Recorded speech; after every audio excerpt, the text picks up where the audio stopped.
You do like meditation, or is this more of like you're just kind of looking at the world constantly?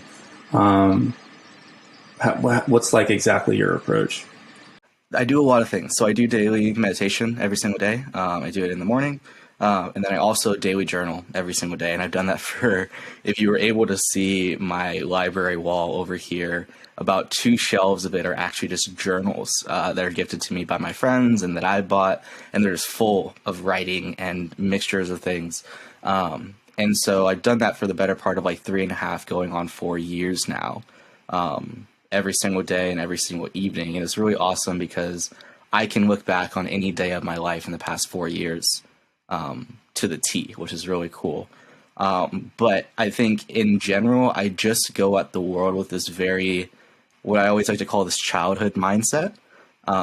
In the film industry, we have a term that says shoot it at the waist, which basically means when we shoot films, we often shoot them at waist level, aiming upward, for the specific reason of that sight line, like that view of the world, reminds you innately of when you were a kid, when everything was really, really big and really, really wondrous and these super amazing things.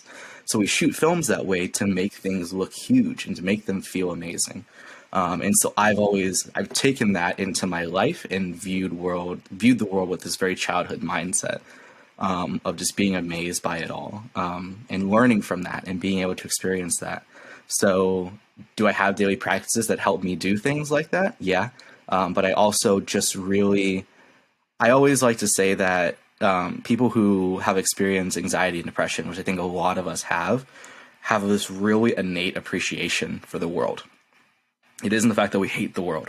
It's the fact that we love it so much, we're so hurt by it at times. And so like, I've learned to just experience it all and be part of it all as much as I can.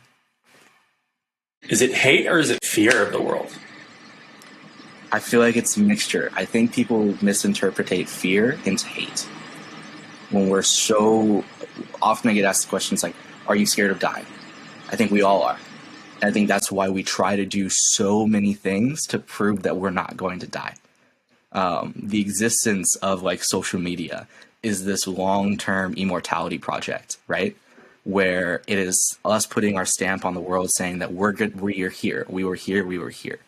And so I think people misinterpret that at times of this fear. So I think the best way I can explain this is I work in the field of mental health, right?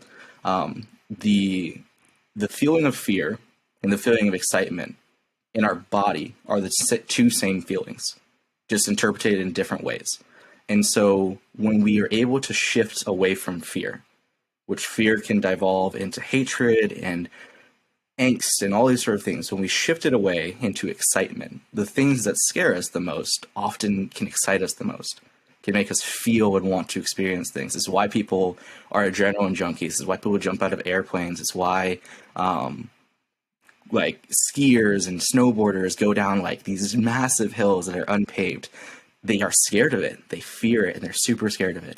But that's the excitement. And that's the thing that we chase. That's the ability to remind us that we're here. And I think that's where I make that realization is when we're able to shift our view away from fear or hatred or feeling like we're being attacked by the world, we can then shift our body into this really part of ourselves that wants to go at it and wants to go and chasing into the world, which is really cool.